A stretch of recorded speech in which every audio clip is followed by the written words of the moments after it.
உயிரோடு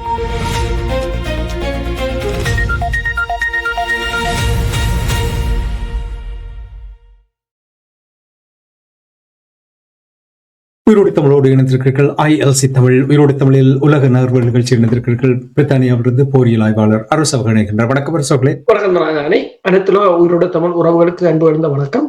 தொடர்ந்து உலக நகர்வு நிகழ்ச்சியில் ஈரான், இஸ்ரேல், அமெரிக்காவுக்கு இடையிலான போர் நிலைமைகளை பார்ப்போம். அதற்கு முன்னதாக காலையில் நாங்கள் உரையாடிய வெள்ளை மாளிகை கொரஸ்பாண்டன்ஸ் ஊடகவியலாளர்களுக்கான இரா போஸ்ட் விருந்து தொடர்பாக, அங்கே நடந்த சம்பவம் தொடர்பாக மேலதிக தகவல்கள் வந்திருக்கின்றது.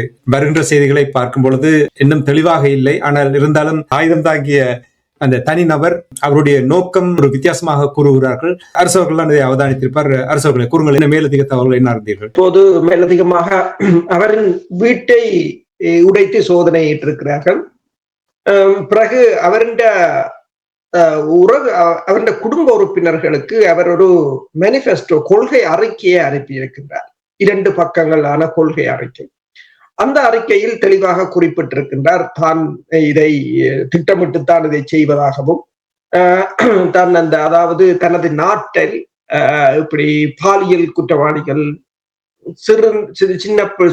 சின்ன பிள்ளைகளை பாலியல் ரீதியாக துன்புறுத்தியவர்கள், ஊழல்வாதிகள், துரோகிகளை களையெடுப்பதற்கான தனது முயற்சியாகவும், அது என்று ஒரு 15-20 நிமிடங்களுக்கு முதல் தாக்குதலுக்கு முதல் அனுப்பிய போது அவர்களின் குடும்ப உறுப்பினர்கள் அருகில் இருந்த காவல்துறையை உடனடியாக தொடர்பு கொண்டதால் இந்த விடய உடனடியாகவே காவல்துறைக்கு தெரியப்படுத்தியதாகவும் கூறப்படுகிறது. அவர் ஏற்கனவே அந்த விடுதியில் போய் தான் ஒரு விருந்தினராக அங்கு தங்கி இருந்திருக்கிறார். தங்கியிருந்து யாருக்கும் சந்தேகம் பெறாதபடிதான் அவர் அந்த விழா நடந்த அன்று அந்த படியால் இறங்கி வந்திருக்கிறார். உள்ளுக்கு போகும் போதுதான் கொஞ்சம் தடுமாறி விட்டார். தடுமாறிய போதுதான் அவர் தனது துப்பாக்கியை எடுத்து காவலரை நோக்கி சுட்டிருக்கிறார். அதற்கு பிறகு அவரை மடக்கி பிடித்து விட்டார்கள். அப்போ அவருடைய பின்புலத்தை பார்த்தால் அவர் ஒரு முதுமலை MSc ஹோல்டர், முதுமானி பட்டதாரி, பொறியியல் துறை. அது மட்டுமல்லாது அவருடைய ரெக்கார்டை பார்த்தால் எந்தவித குற்றமும் இதுவரையிலும் பதிவாகவில்லை. 31 வயதான அவர் ஒரு பொறியியலாளர். அது மட்டுமல்லாது அந்த வயதானவர்கள் பாவிக்கும் வீல் சேருக்கு ஒரு எமர்ஜென்சி பிரேக்கை அவர் தான் டிசைன் பண்ணது என்று சொல்லியும், பகுதி நேரமாக ஆசிரியராக பணியாற்றியவர் என்று சொல்லியும், அதற்காக அவருக்கு கடந்த ஆண்டு சிறந்த ஆசிரியருக்கான விருது கூட கிடைச்சது என்று சொல்லியும், அதனால அமெரிக்காவை பொறுத்தவரை அமெரிக்காவுடைய புலனாய்வுத்துறையோ அல்லது காவல்துறையோ அவரை ட்ரேஸ் பண்ணியிருக்க முடியாது. என்றால் அவர் மீது எந்த குற்றச்சாட்டுகளோ எந்த ஒரு இதுவுமே இல்லை என்று சொல்லியும், ஆனால் ஜனநாயக கட்சியில் தன்னை பதிவு செய்தவர் என்று சொல்லியும் நாங்கள் காலையில் பேசும்போது பார்த்திருந்தோம். அவர் கமலா ஹாரிஸின் கம்பெயினுக்கு கூட $25 டொனேட் பண்ணதுன்றதை இவர்கள் போட்டிருந்தார்கள். ஆனால் அவர் அந்த ட்ரம்பின் நிர்வாகத்தில் இருக்கின்ற பலரை குறிவைத்து தாக்குவதற்கு தான் வந்ததாகவும், ஆனால் அவருடைய பட்டியலில் கேஷ் பட்டேல் இந்த FBI தலைவர் இந்த பெயர் இல்லை என்றும் கூறப்படுகின்றது. ஆனால் அதே சமயம் கூறுகிறார்கள் என்று சொன்னால், இந்த ட்ரம்பின் நிர்வாகம், அதாவது அவருடைய பாதுகாப்பு வலயத்தை இலகுவாக அவர் இவ்வாறு உடைத்தார் என்ற ஒரு கேள்வி இருக்கின்றது. என்னென்று சொன்னால், இவர் இந்த கலிபோர்னியாவில் நடந்த நோ கிங்ஸ் போராட்டத்திலும் கலந்து கொண்டவர் என்று சொல்லியும், ஆரம்பத்தில் சிலர் நினைத்தது போல இவர் ஒரு தற்செயலான நிலையற்ற நபர் அல்ல என்றும், இவர் ஒரு கொள்கை அறிக்கையை எழுதி ஆயுதங்கள் வாங்கி பயிற்சி பெற்று ஒரு அரசியல் குழுவில் சேர்ந்து போராட்டங்களில் கலந்து கொண்டு பின்னர் தனது நம்பிக்கைகளின்படி வன்முறையாக செயல்பட நாடு முழுவதும் சென்றவர் என்று சிலர் கூறுவதாக கூறப்படுகிறது. பயிற்சி பெற்ற ஒரு பொறியியலாளர் என்று சொல்லுவது மட்டுமல்லாது, இவரை பொறுத்தவரையில் இவர் ஏற்கனவே துப்பாக்கிகளை வாங்கி அதை சுடுவதற்கு பயிற்சியும் எடுத்தார். அமெரிக்காவில் உங்களுக்கு தெரியும், துப்பாக்கிகள் வாங்குறது பெரிய பிரச்சனை இல்லை. அதாவது அங்கு பயிற்சியும் எடுத்ததாக குடும்பத்தினர் கூறியிருக்கிறார்கள். ஆனால் குடும்பத்தினர் கூறியிருக்கிறார்கள் அந்த துப்பாக்கிகளை வைத்திருந்தது குடும்ப உறுப்பினர்களுக்கு தெரியாது என்று சொல்லியும், இந்த அந்த கோல் அலன் வந்து சுடுவதற்கு 10 நிமிடங்களுக்கு முன்பு தன்னை நட்பான கூட்டாட்சி கொலையாளி என்று அழைத்துக் கொண்டு ட்ரம்புக்கு எதிரான ஒரு அறிக்கையை குடும்ப உறுப்பினர்களுக்கு அனுப்பியிருக்கிறாராகவும், அதாவது ட்ரம்பின் நிர்வாக அதிகாரிகளை அவர்களின் பதவி நிலைக்கேற்ப முன்னுரிமை அளித்து குறிவைத்துள்ளதாகவும் தனது அறிக்கையில் அவர் கூறியிருப்பதாக கூறப்படுகின்றது. அதே நேரம் நீங்கள் பார்த்தீர்கள் என்று சொன்னால், இப்ப ஏப்ரல் 14 ஒரு ட்வீட் ஒன்றை வேற ஒருவர் போட்டிருக்கின்றார். அதில் வந்து ட்ரம்ப் தனது மேடையில் தன்னை படுகொலை செய்வதாக ஒரு நாடகம் அரங்கேற்றலாம் என்று ஏப்ரல் 14 யாரோ ஒருவர் போட்டிருக்கிறார். அதை 3.6 மில்லியன் மக்கள் பார்த்திருக்கிறார்கள். அப்ப இது இன்னும் பல மர்மங்களாகவே இருக்கின்றன. அது மட்டுமல்லாது இந்த கொலை தொடர்பாக நெத்தனியாவு கூறியிருக்கிறார், இது ஒரு தனக்கும் தனது மனைவிக்கும் மிகப்பெரிய ஒரு ஆச்சரியமாக இருந்ததாகவும் அல்லது அதிர்ச்சியாக இருந்ததாகவும், வன்முறைகள் எங்கு நடந்தாலும் அதை அனுமதிக்க கூடாது என்றும், தனக்கு தான் வன்முறைக்கு எதிரான ஆள் என்றும் கூறியிருக்கிறார். அது எல்லா இடத்திலும் அவர் இந்த வன்முறை தொடர்பாக அவர் பேசியது எல்லா சமூக வலைத்தளங்களிலும் பல விவாதங்களை தோற்றுவித்திருக்கிறது. வன்முறையை பற்றி இவர் பேசலாமோ என்ற பிரச்சனை. அதே சமயம் நீங்க பார்த்தீங்கன்னு சொன்னால், இப்போது வெள்ளை மாளிகை ஒன்றை யோசிக்கிறது. இனி வரும் காலத்தில் ட்ரம்பின் இந்த கூட்டங்களுக்கு அவர் செல்லும் போது அவருக்கு குண்டு துளைக்காத அங்கியை கொடுப்பது தொடர்பாக இப்போது பரிசீலிப்பதாக கூறப்படுகிறது. அண்மையில் உங்களுக்கு தெரியும், இந்த ரெசா பல்ஹவி என்றவர், அதாவது முன்னாள் ஈரான் அரசற்ற மகன், ஷாவின் மகன், அவர் அண்மையில் ஒரு ஊர்வலத்துக்கு போற போது அவர் மீது தக்காளி மற்றது முட்டைகள் எல்லாம் வீசப்பட்டன. அவரை பாதுகாப்பாக அழைத்து சென்றார்கள்.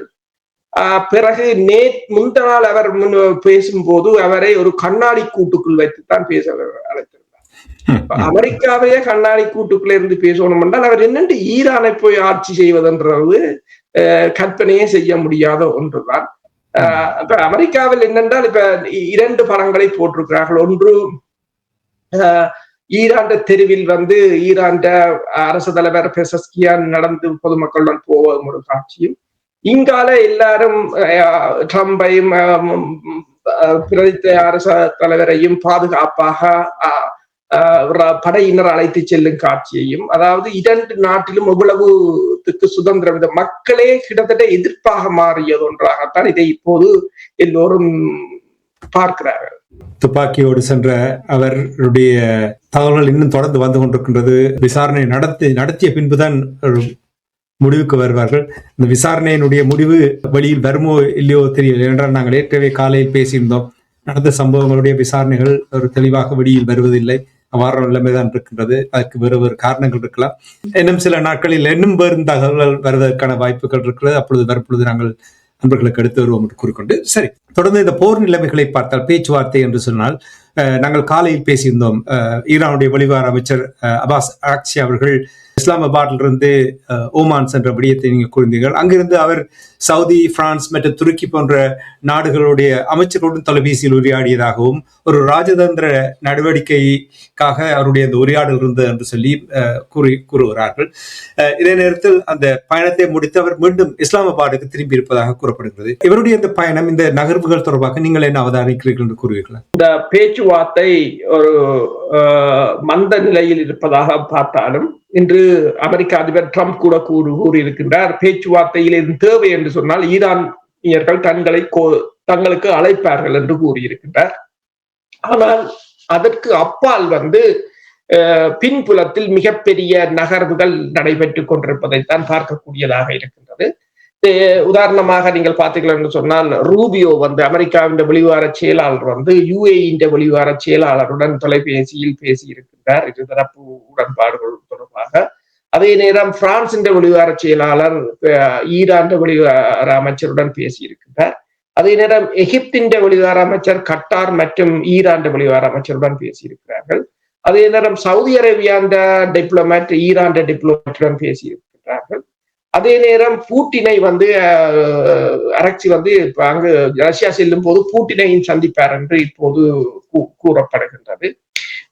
இதனிடையே பாகிஸ்தான் ஊடாக ஈரான் வந்து தனது கோரிக்கை மனு ஒன்றை தனது எது ரெட் லைன் என்று சொல்லி அதை அமெரிக்காவுக்கு அனுப்பி இருப்பதாகவும் இப்போது தகவல்கள் வந்திருக்கின்றன.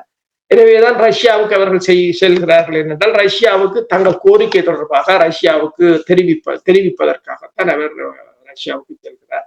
போர் ஒன்று ஏற்பட்டாலும் அது ரஷ்யாவின்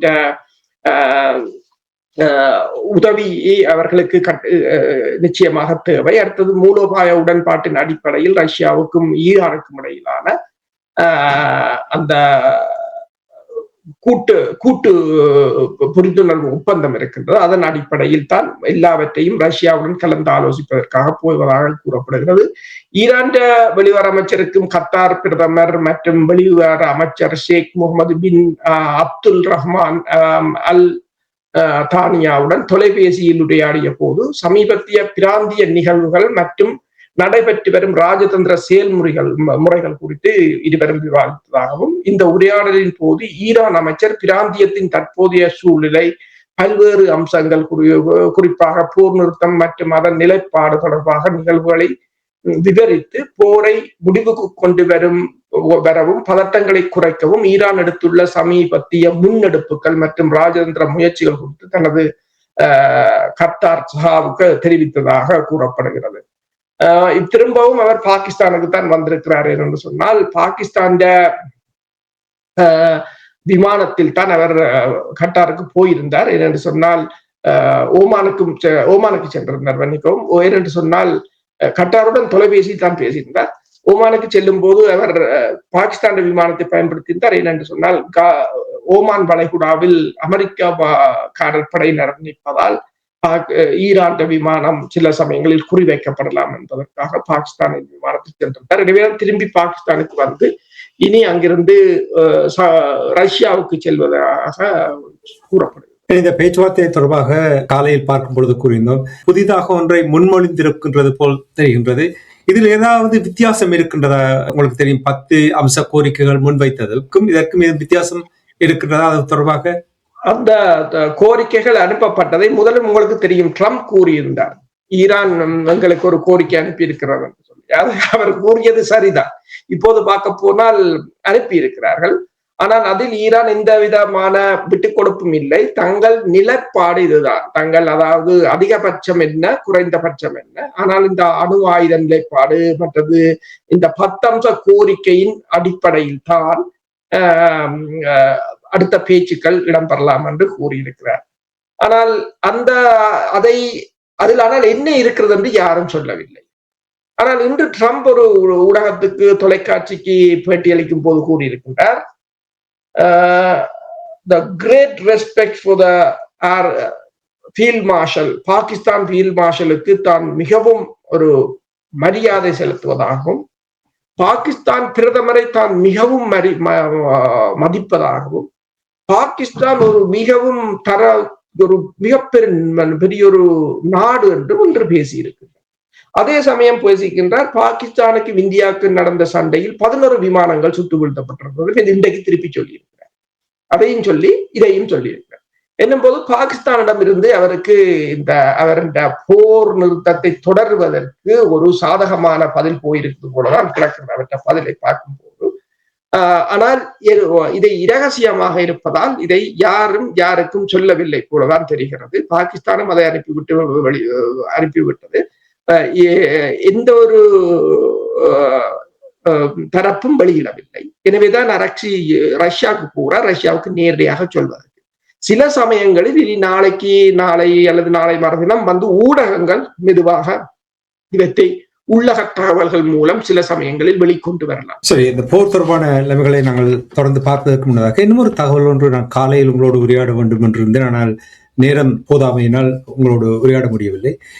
அமெரிக்காவிலிருந்து ஒரு லெப்டினன்ட் கர்னல் ஆண்டனி அக்லான் என்பவர் கூறியிருக்கின்றார், அமெரிக்கா ஈரானுக்கு எதிராக டாக்டிக்கல் நியூக்ளியர் வெப்பன்ஸை பாவிக்கலாம் என்று அவர் கூறியிருந்தார். அதாவது ஒரு தந்திரோபாய அணு ஆயுதத்தை பயன்படுத்துவது போல் அந்த அவருடைய கருத்து அமைந்திருக்கின்றது. நீங்கள் பார்த்திருப்பீர்கள் என்று நம்புகிறேன். என்ன கூறியிருக்கின்றார்?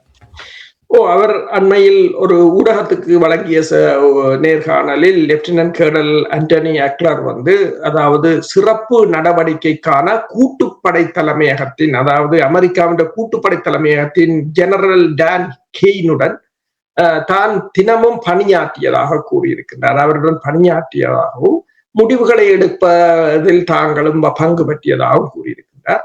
இந்த ஈரான் தொடர்பான சண்டையின் போது முதலில் அவர் கெய்ன் இதை மறுத்துத்தான் கூறியிருந்ததாகவும், ஆனால் பின்னர் அந்த அந்த அந்த நடவடிக்கையில் அவர் தன்னை இணைத்துக் கொண்டிருக்கிறார் என்று சொல்லியும், ஈரானை சரணடைய செய்வதில் ஒரு வழக்கமான நடவடிக்கை எல்லாம் தோல்வியடைந்து வருவதாகவும், இப்போது நினைத்து பார்க்க முடியாத ஒன்று முடிவெடுக்கும் படிநிலைகளில் முன்னேறி வருகிறது என்று சொல்லுகிறார். அதாவது இந்த எல்லா நடவடிக்கையும் தோல்வியடைந்து வருவதால் நாங்களே எதிர்பார்க்காத ஒன்றை நோக்கித்தான் எல்லோரும் போய்கொண்டிருக்கிறோம் என்று சொல்கிறார். அது என்னென்று சொன்னால், இந்த அணு ஆயுத தாக்குதல் இப்போது உண்மையான தேர்வாக இருக்கிறது என்றும் அந்தோனி கூறியிருக்கின்றார். அதே நேரம் அமெரிக்காவுக்கோ அல்லது நிர்வாகத்துக்கோ நிலைமையை சமாளிக்க முடியாதாக மாறும் போது அந்த தேர்வு முடிவெடுக்கும் சங்கிலியில், அதாவது அந்த செயின்ல அது முன்னேறி கொண்டு வருவதாகவும் மிகவும் சாத்தியமான ஒரு தேர்வாகவும் இப்போது மாறி வருவதாகவும் கூறியிருக்கின்றார். அதாவது ஹாமூஸ் நீரிணை மூடப்பட்டது, ஈரான் தலைமை பீடத்தை அளித்திருந்தார்கள், ஈரான் இராணுவ திறனை அளித்திருந்தார்கள். ஆனால் ஈரான் இன்னும் சரணடையவில்லை.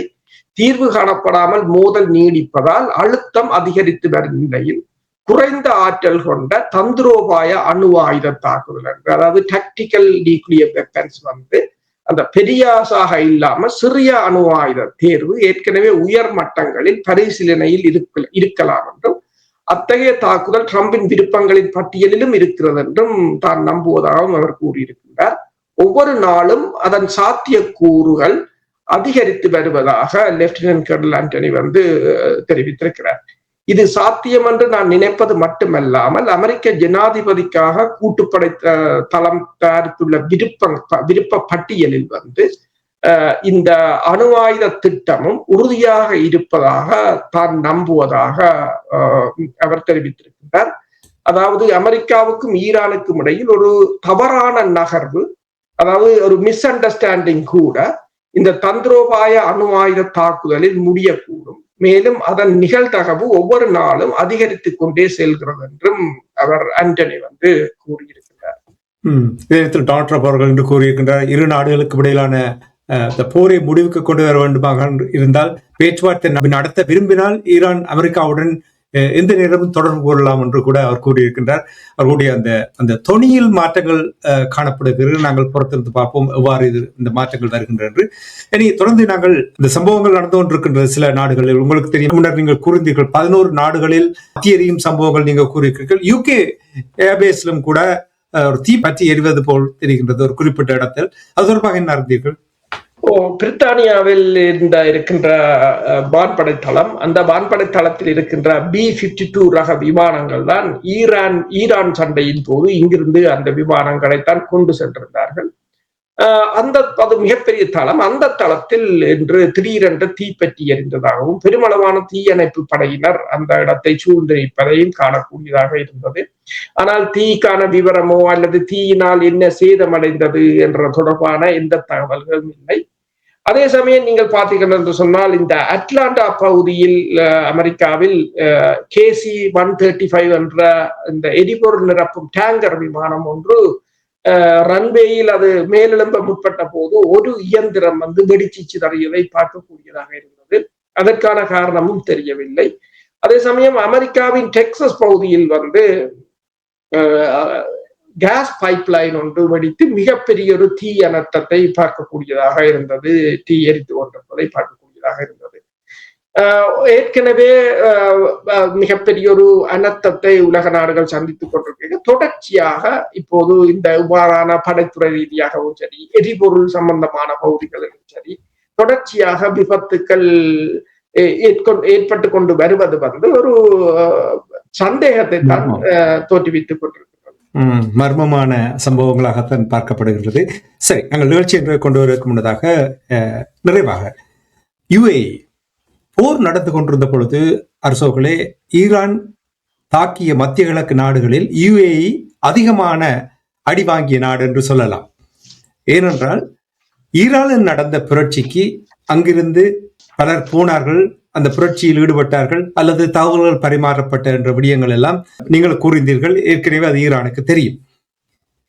இது உறுதிப்படுத்தும் வகையில் இந்த போர் நடந்து கொண்டிருக்கின்ற பொழுது UAE இஸ்ரேலுக்கு சில உதவிகளை வழங்கி இருக்கிறது. அதாவது ஈரான் சரியாக கணித்துத்தான் அந்த தாக்குதல்களை அவர்கள் மீது அதிகமாக நடத்தி இருக்கிறார்கள். என்ன விதமான உதவியை இஸ்ரேலுக்கு இந்த போர் நடந்து கொண்டிருந்த பொழுது UAE வழங்கியது? போர் நடந்த போது இந்த எல்லோரும் எதிர்பார்த்ததை விட UAE போரின் போது கூட இஸ்ரேலுக்கு பெருமளவான ஆயுதங்களை அனுப்பியதாகும். அதாவது தாங்கள் ஈரான் மீது தாக்குதல் நடத்த முடியாது, எனவே தங்களிடம் இருந்த ஆயுதங்களை இஸ்ரேலுக்கு உதவியாக அனுப்பியதாகவும், அதில் 7 C-17 ஹெர்குல்ஸ் குளோப் மாஸ்டர் ரக விமானத்தில் நெவேட்டிம் வான்படை தளத்தில் இந்த விமானங்கள் போன தீயதி, எங்கிருந்து போனது, எங்கிருந்து இறங்கினது என்ற எல்லாத்தையும் அந்த ஏர் டிராபிக் ரடார் என்ற படங்கள் தகவல் மூலம் இப்போது வெளியிட்டிருக்கிறார்கள். அதே போல 2 IL-76 ரக பெரிய ராட்சத சரக்கு விமானங்கள், இந்த இரண்டும் C-17 குளோப் மாஸ்டர் விமானமாக இருக்கலாம், IL-76 ரக விமானமாக இருக்கலாம். இரண்டும் ராட்சத சரக்கு இராணுவ சரக்கு விமானங்கள். அவற்றில் ஆயுதங்களை பெருமளவானவற்றை UAE இஸ்ரேலுக்கு அனுப்பியிருக்கின்றது. அதே சமயம் UAEக்கு இஸ்ரேல் அயன் டோமையும் மற்றது இஸ்ரேலிய படையினரையும் அனுப்பி இருக்கிறார்கள் இரகசியமாக. அப்ப UAEயில் அயன் டோமை இஸ்ரேலிய படையினர் வெற்றி இயக்கியதையும் இப்போது இந்த ஊடகங்கள் வெளிக்கொண்டு வந்திருக்கின்றன. UAE கிட்டத்தட்ட 6 வருடங்களுக்கு முதல் இஸ்ரேலுடன் ஒரு உடன்படிக்கை ஒன்றை மேற்கொண்டிருந்தது. அதன் அடிப்படையில் UAE இஸ்ரேலுடன் இரகசியமாக இணைந்து இயங்குவது இப்போது வெளிச்சத்துக்கு வந்திருக்கின்றது. தாங்கள் போரில் பங்கு பெற்ற முடியாது என்பதால் தங்களிடமிருந்த ஆயுதங்களை இஸ்ரேலின் ஆயுத பற்றாக்குறையை தீர்ப்பதற்கு UAE கொடுத்திருக்கிறது என்று இப்போது வெளிவந்திருக்கின்றன. அது மட்டுமல்லாது இஸ்ரேலிய படையினர் கூட அங்கிருந்து தாக்குதல்களை நடத்தியிருப்பதாக கூறப்படுகிறது.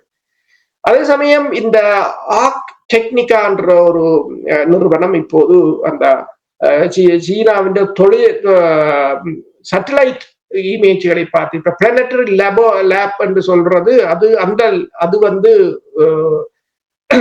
உலகிலேயே மிகப்பெரிய சேட்டலைட் நிறுவனம்.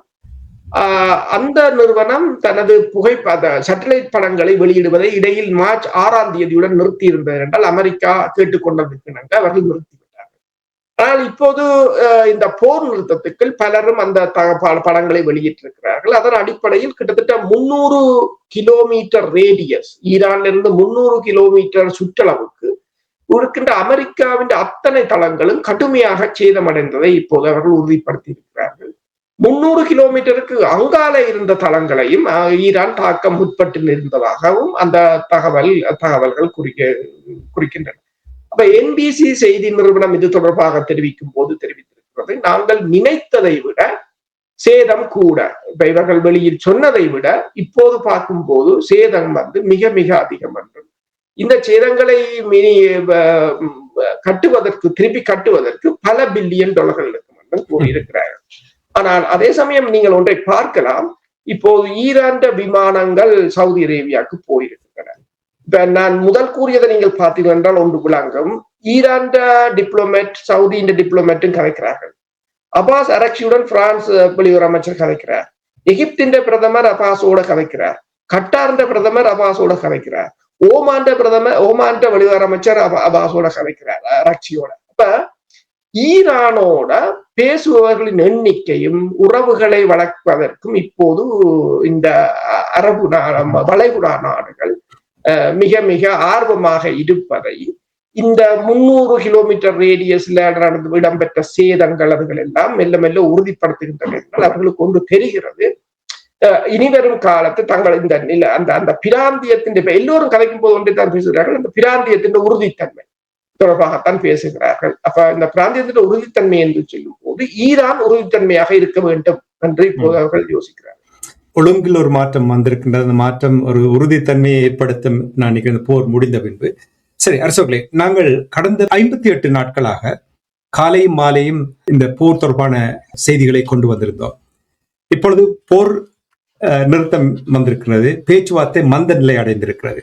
நிறைய தகவல்கள் இல்லை, ஆனால் நாங்கள் தொடர்ந்தும் காலையும் மாலையும் உலக நார்வல் நிகழ்ச்சியை நடத்துவதில் நிறைய தகவல்களை நாங்கள் கொண்டு வர முடியாது. எனவே இனிவரும் காலங்களில் ஒரு நேரமாக ஒரு நாளைக்கு ஒரு உலக நார்வல் நிகழ்ச்சியை மட்டும் கொண்டு வரலாம் என்று யோசிக்கின்றோம். நேர்களும் அதை கூறலாம் என்ன மாதிரி என்று. என்றால் உண்மையாக நீங்களும் காலையில் வேலைக்கு போகணும், நானும் காலையில் வேலைக்கு போக வேண்டும். வேலை முடிந்து வந்த பின்பு மீண்டும் ஒரு முறை செய்வது என்பது மிகவும் கடினமான ஒரு விடயம்தான். முடிந்தால் ஏதாவது மேலதிக தகவல் வந்து இந்த போர் மீண்டும் ஆரம்பித்தால் அல்லது பேச்சுவார்த்தையில் நிறைய தகவல்கள் வந்து கொண்டிருந்தால் நாங்கள் முடிந்த அளவு 2 தரம் நிகழ்ச்சியை கொண்டு வரலாம் என்று நீங்கள் என்ன கூறுகிறீர்கள்?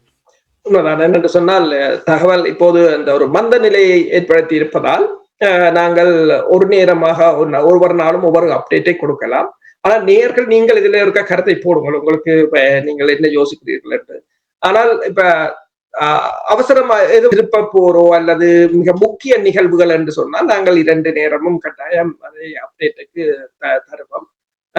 அதுவரையிலும் நாங்கள் உங்களோட கருத்தையும் கேட்டு நாங்கள் ஒவ்வொரு நாளும் அந்த நாள் நடக்கிற அப்டேட்டை கொடுத்து எங்களுக்கு பிரச்சனை. அன்று இப்படித்தான் ஒரு முடிவெடுத்து அப்பாடா போர் முடிவுக்கு வந்த என்று பெருமூச்சு விட்டேன். ஆனால் அது பெரிய பாரதூரமான விளைவாகிவிட்டது. எனவே நான் பெரிய மூச்சு விடப் போவதில்லை. நாங்கள் ஏற்கனவே கூறியது போல் நாளை முதல் ஒவ்வொரு நிகழ்ச்சி ஒவ்வொரு நாளும் கொண்டு வருவோம். தேவை இருந்தால் நாங்கள் அதை 2ஆக மாற்றுவோம் என்று கூறிக்கொண்டு நன்றி அரசுகளை தொடர்ந்து தகவல்களை எடுத்து வந்து தகவல்களை பகிர்ந்து கொள்வதற்காக அன்பர்கள் சார்பாக நன்றியை கூறிக்கொண்டு மீண்டும் நாளை சந்திப்போம். நன்றி, வணக்கம். நன்றி.